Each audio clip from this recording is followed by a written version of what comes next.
Kali ini kita masuk di bagian yang kedua dari sharing yang sudah saya bagikan di minggu lalu, yaitu tentang budaya caring, budaya saling memperhatikan.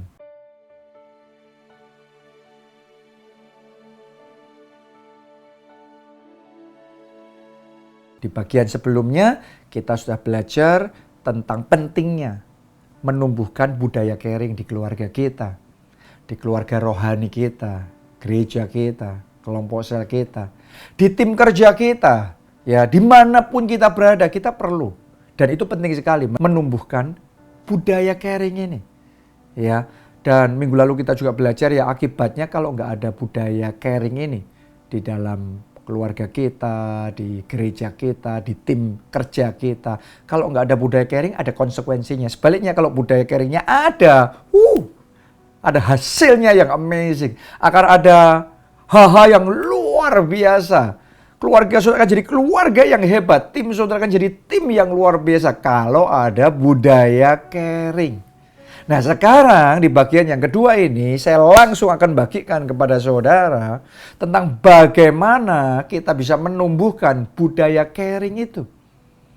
Banyak orang ngerti pentingnya budaya caring tapi nggak ngerti bagaimana caranya melakukan, bagaimana cara menumbuhkan budaya caring itu.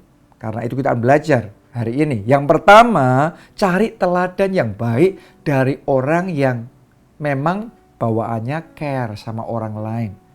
Dalam kehidupan kita, kalau kita buka mata ngelihat sekeliling kita, maka kita akan ngelihat ada orang-orang yang punya daya magnetik, daya menyedot. Seperti seolah-olah orang-orang itu, banyak orang itu tersedot, kepengen deket sama orang itu. Kenapa? Karena orang itu punya sesuatu yang spesial. Punya kepedulian, punya spirit untuk caring, nge-care orang lain. Makanya orang lain juga senang deket sama mereka. Ya, jadi kalau kita mau menumbuhkan budaya care, coba Anda belajar. Anda cari orang-orang yang kayak gitu, mulai perhatikan dan pelajari apa yang dia lakukan. Anda mulai lihat, Anda mulai renungkan dengan sungguh-sungguh, Anda mulai bergaul, Anda mulai bicara, Anda perhatikan cara dia memperlakukan orang lain, cara dia berbicara, ekspresinya, dan seterusnya. Semuanya yang dia lakukan Anda perhatikan. Kenapa kok orang lain begitu suka, begitu tertarik sama dia? Jadi dimulai dari teladan dulu, karena kalau ada teladan itu lebih gampang. Ya, kalau saudara ngelihat ada keluarga yang saling caring satu dengan yang lain, Anda lihat apa yang dilakukan oleh papanya buat anak-anaknya, mamanya buat anak-anaknya. Demikian pula sebaliknya, seperti apa anak-anak itu kepada orang tuanya atau suami kepada istri, istri kepada suami. Nah, lihat contoh teladan yang baik dulu, keluarga yang caring dulu. Nanti itu akan memberikan perspektif yang lebih, itu yang dilakukan. Begitu ada teladannya, lebih gampang buat kita untuk melakukannya, meneladaninya, mengikutinya. Di situ pertumbuhan akan mulai terjadi. Ya, dan kemudian di keluarga kita akan mulai munculkan spirit yang seperti itu, attitude yang seperti itu, cara ngomong yang seperti itu, perilaku yang seperti itu. Ya, di tempat kerja juga sama, di gereja, di kelompok sel juga sama. Jadi dimulai dari teladan. Kalau Anda punya teladannya, Anda ikuti, nanti itu akan flowingnya lebih cepat. Munculnya budaya caring itu, hati yang care kepada orang lain akan mulai muncul lebih cepat dalam hidup saudara. Yang kedua, bagaimana menumbuhkan budaya care adalah berinisiatif memulai budaya caring ini di keluarga kita. Di gereja kita, di kelompok sel kita, di tim kerja kita. Jangan nunggu. Suami jangan tunggu istri dulu yang harus care. Istri jangan nunggu suami dulu yang harus care. Ya, ketua kelompok sel jangan nunggu anggota sel dulu yang harus perhatian. Dan demikian pula sebaliknya. No. Gak ada habisnya saling menunggu. Gak ada habisnya saling menuntut. Itu hanya saling melukai, saling mengecewakan. Daripada Anda menunggu, kenapa tidak saudara memulai? Kenapa tidak Anda proaktif? Ya, Anda yang memulai. Anda yang mulai care sama orang tuamu, care sama pasanganmu, care sama teman gereja saudara, care sama teman kerja saudara. Anda mulai dulu. Ya, Anda yang aktif untuk care. Karena itu sama halnya seperti kayak kita menabur benih. Ya, orang kalau menabur, dia menabur sampai di satu titik dia akan menuai. Apa yang dia tabur dia akan menuai. Ya, waktu kita nge-care orang lain itu benih yang baik yang kita taburkan. Nanti tuainya akan muncul. Mungkin munculnya nggak langsung. Begitu kita nge-care orang, bisa saja si orang langsung respon positif sama kita. Tapi kadang-kadang ketika kita ada di satu environment, di satu keluarga yang sudah terlanjur budayanya salah ya, kita memulai itu kayaknya awalnya nggak ada responnya. Kalau Anda di tempat kerja terlanjur budayanya saling menyakiti, saling menghancurkan, Anda mulai nge-care gitu, Anda malah dianggap aneh dulu. Tapi it's okay. Anda hanya perlu terus menabur aja. Anda terus keep on sowing, menabur yang baik, menabur benih-benih caring. Nanti sampai di satu titik, tuaian caring itu, budaya caring itu akan mulai terbentuk, tuaian yang luar biasa akan mulai muncul dan Anda akan mulai menikmati tuaian yang indah saling memperhatikan di dalam keluarga saudara, di tim kerja, di gereja kita, di kelompok sel kita, dan it's going to be life changing. Itu akan mengubah kehidupan kita, juga mengubah kehidupan orang-orang di sekeliling kita. Oke. Yang ketiga sekarang, bagaimana menumbuhkan budaya caring? Yang ketiga, belajar mendengarkan dengan penuh perhatian. Kadang-kadang kalau kita mendengarkan itu sambil lalu. Atau kita mendengarkan orang ngomong tapi kita sudah punya sesuatu yang mau diomongin. Jadi dia ngomong apa macam-macam tapi kayaknya kita miss. Kenapa? Karena kita lebih care untuk ngomong apa yang di benak kita daripada kita care untuk menangkap, mendengarkan, dan memahami apa yang dia mau, apa yang dia katakan, apa yang jadi maksudnya. Nah ini, saudaraku. Jadi, mulai sekarang, belajar ya. Buka mata lebar-lebar. Perhatikan orang lain, perhatikan kebutuhannya. Perhatikan perasaannya, perhatikan keinginannya. Perhatikan masalah dan tantangan yang sedang mereka lalui dalam kehidupan mereka.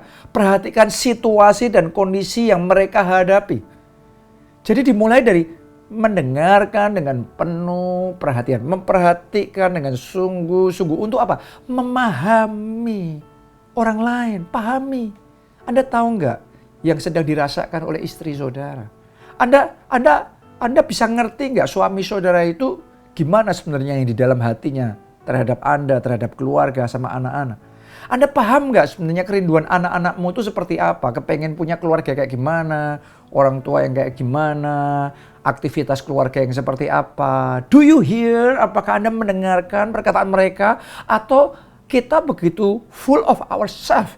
Kita begitu penuh dengan diri kita sendiri. Apa yang kita mau, apa yang kita mau ngomong, apa yang kita mau lakukan, enaknya kita, nyamannya kita. Yang kayak gitu susah untuk bisa menimbulkan budaya caring. Kita harus mulai mengesampingkan dulu diri kita dan mulai belajar memahami orang lain dengan lebih baik. Oke, memahami situasi mereka, memahami maksud perkataan mereka. Kadang mereka ngomongnya kayak gini, tapi nggak lengkap.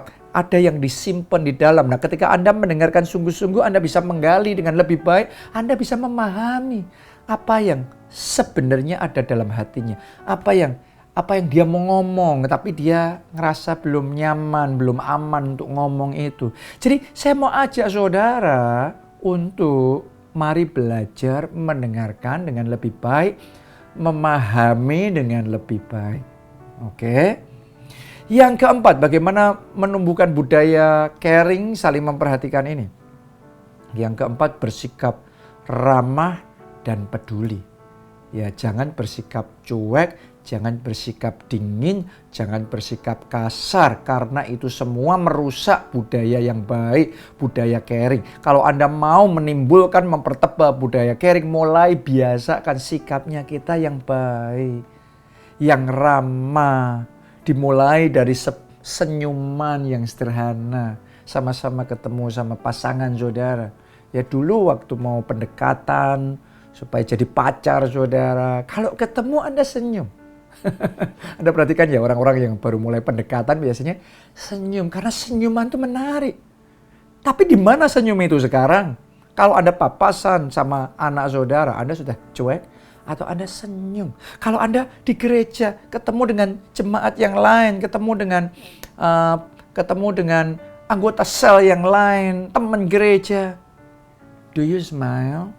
Apakah Anda senyum? Apakah Anda ngomong dengan ramah, shalom, apa kabar, say hi, nanyain gimana, kabarnya gimana, keadaannya. Apakah Anda ramah atau Anda dingin? Mungkin Anda nggak kasar, tapi ada dingin.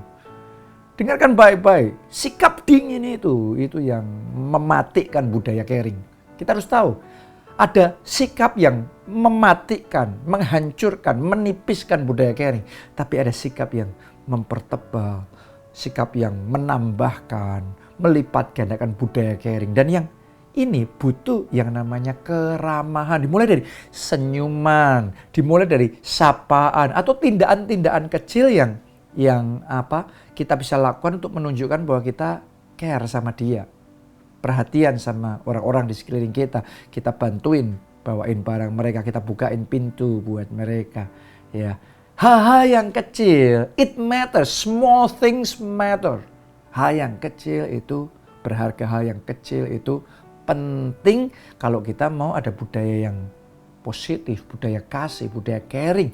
Di rumah kita, di keluarga kita, di tempat kerja kita, di gereja kita, di kelompok kita, hal yang kecil penting. Ya, bersikap dengan lembut dan penuh pengertian itu penting. Kenapa? Karena sesungguhnya ini adalah bentuk kita memunculkan kasih Kristus melalui hidup kita. Jadi kasih itu ya, saudaraku, bukan cuma perasaan loh. Kasih itu juga sikap yang baik. Kasih itu juga tindakan yang ramah, perkataan yang lemah lembut, yang care, perhatian dengan yang lain. That is love.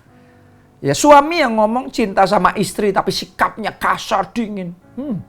Are you sure? Karena gampang ya, semua orang gampang ngeklaim mengasihi. Tapi kalau Anda memang mengasihi, kenapa enggak saudara bersikap ramah, bersikap lembut, bersikap dengan baik, dengan senyum, care sama hal-hal yang kecil, yang membawa kehangatan, yang menimbulkan sukacita. That is love. Itu adalah kasih Kristus yang harus kita manifestasikan. Melalui senyuman kita, melalui kepedulian kita, melalui perkataan kita, sikap kita, tindakan kita. Itu yang keempat. Ya, yang kelima sekarang bagaimana menumbuhkan budaya caring itu. Yang kelima yaitu hati yang rela berkorban untuk jadi berkat.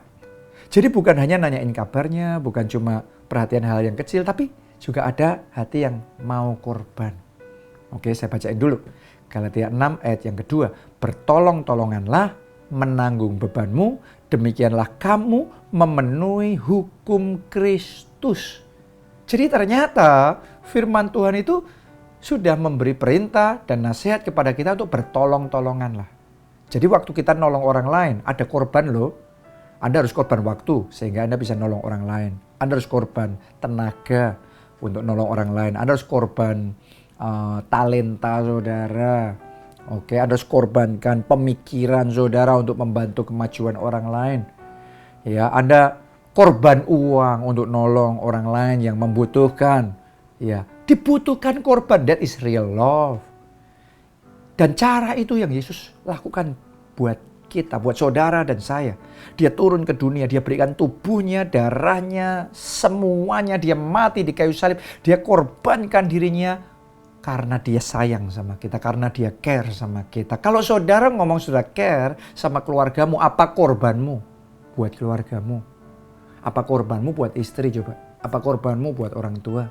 Apa korbanmu buat anak-anakmu? Kalau di kelompok sel di gereja Anda ngomong care, apa korbanmu buat ketua kelompok selmu? Jangan-jangan cuma menuntut. Ya, tapi apa korbanmu buat anggota selmu, buat sesama teman sel? Atau kita cuma perasaan dan klaim kasih, tapi nggak korban waktu, nggak korban tenaga, nggak korban uang, nggak korban perasaan, pemikiran. Kalau suruh korban sudah nggak mau. No. Alkitab ngomong bertolong-tolonganlah menanggung bebanmu, demikianlah kamu memenuhi hukum Kristus. Oke, jadi butuh yang namanya sacrifice, butuh yang namanya mengorbankan kepentingan kita demi kepentingan orang lain. That is how we care. Itu bagaimana kita menunjukkan kita care, kita perhatian sama orang lain. Jadi hari ini saya ajak saudara, ayo munculkan dan tumbuhkan sikap hati rela berkorban. Dan sesungguhnya buat saya kalau kita ngerenungin lagi ya, korban buat orang lain in one way or another, dengan satu cara atau cara yang lain, God will make a way. Tuhan akan buat jalan untuk membawa taburan kita itu kembali lagi loh. Dan kembalinya 100 kali lipat. Anda menaburkan kebaikan, saya percaya tuaian kebaikan 100 kali lipat Tuhan akan berikan kepada saudara. Anda menolong orang yang dalam kesesakan, maka tuaian itu juga akan datang. Suatu kali engkau dalam kesesakan, Tuhan juga mendengar dan menolong saudara. Jadi apa yang kita tabur itu kita tuai. Jadi di satu sisi korban, ya memang korban sih sekarang. Tapi di jangka panjang sebenarnya bukan korban, itu tuaian yang luar biasa. Oke, and that is how we cultivate ya caring culture. Itu cara kita untuk menumbuhkan budaya saling memperhatikan di keluarga kita, di gereja, di tim kita masing-masing. Dan yang terakhir saudaraku ya, ketika kita care sama orang lain, maka yang sangat penting juga kita ngerti di area apa saja yang mungkin bisa kita perhatikan, kita pedulikan, kita care mereka. Ya, Anda perhatikan. Yang pertama area hubungan pribadi mereka sama Tuhan. Jadi Anda perhatikan anak-anak saudara, gimana hubungan pribadi mereka sama Tuhan. Terus mulai perjuangkan itu. Anda care di situ. Jadi jangan tutup mata sama kehidupan rohani mereka, sama pertumbuhan iman mereka, sama kemajuan dalam pelayanan mereka. Kalau Anda seorang ketua kelompok sel, jangan cuma cuek. Anggota sel saudara saat teduh apa tidak, baca Alkitab apa tidak, ke gereja apa tidak. No. Anda care, Anda perhatian tuh di situ. Ya, mereka maju melayani apa tidak. Anda perhatikan tuh di situ. Ya, yang berikutnya lagi Anda bisa care sama mereka di area kesehatannya mereka. Kadang-kadang kita ngelihat orang kok kayak secara wajahnya kok nggak sehat gitu. Secara tampilan wajahnya kok kayaknya kusut sekali. Kayaknya orang yang berbeban berat dan itu kena di kesehatannya. Anda perhatikan area itu. Ya, area apalagi? Area pendidikan, area pengembangan diri. Ya, jadi bukan hanya kalau mereka punya masalah, tapi juga kemajuannya mereka, pengembangan dirinya mereka, pengembangan karakternya mereka, pengembangan skillnya mereka, pengembangan ya hidupnya mereka. Itu kita bisa care juga. Apalagi pekerjaan mereka, keuangan mereka. Ya, Anda perhatikan, orang jangan-jangan tim kita ini lagi ngalami financial difficulties. Lagi ngalami kesulitan keuangan, masalah yang berat di dalam keluarganya, terjadi sesuatu sehingga itu benar-benar di luar perhitungan, di luar dugaan. Kita tuh cuek ya, tapi kita harus belajar untuk mulai lebih peka, lebih buka mata dan perhatian dalam hal-hal yang seperti itu. Pernikahannya mereka, keluarganya mereka. Kadang-kadang orang punya masalah bukan cuma urusan keuangan loh, tapi urusan keributan sama pasangannya selingkuh mungkin, atau ada sesuatu konflik besar dalam keluarga. Dan Anda bisa kuatkan mereka, Anda bisa berikan masukan-masukan yang positif sesuai dengan firman Tuhan. Anda bisa mendampingi mereka nggak sendirian menghadapi masalah besar itu, tapi mereka tahu Anda mendukung mereka, Anda bersama dengan mereka. Ya, perhatikan juga mental health-nya mereka, ya kondisi kejiwaannya mereka, ya emotional stability-nya mereka. Perhatikan itu. Ya hubungan pertemanan, persahabatannya mereka. Karena itulah hidup manusia. Ada area-area begitu banyak kita bisa lihat. Dan kita bisa perhatikan. Dan saya yakin kalau ada spirit yang mau memperhatikan orang lain kayak gitu. Wow. Budaya caring itu akan segera muncul, bertumbuh di keluarga kita. Dan tiba-tiba mengubah hubungan kita dengan anak-anak kita secara indah sekali. Hubungan kita dengan pasangan kita akan jadi luar biasa. Hubungan kita dengan sesama anggota sel, dengan ketua kelompok sel, dengan tim kita. Ini akan merevolusi secara luar biasa. Kenapa? Karena love people with passion ini hukum Tuhan itu nggak merugikan kita. Waktu kita love people with passion, mengasihi sesama seperti dirimu sendiri, blessing-nya besar. Itu kunci yang akan membuka pintu-pintu yang tertutup. Itu kunci ngalami lompatan besar dalam hidup saya. Itu kunci akan ngalami anugerah dan blessing yang dahsyat yang daripada Tuhan. Oke? Jadi saya ajak saudara semua, ayo kita komitmen ya. Mari kita munculkan, tumbuhkan budaya caring, saling memperhatikan dimanapun kita berada. Salam keluarga Allah, Tuhan Yesus memberkati.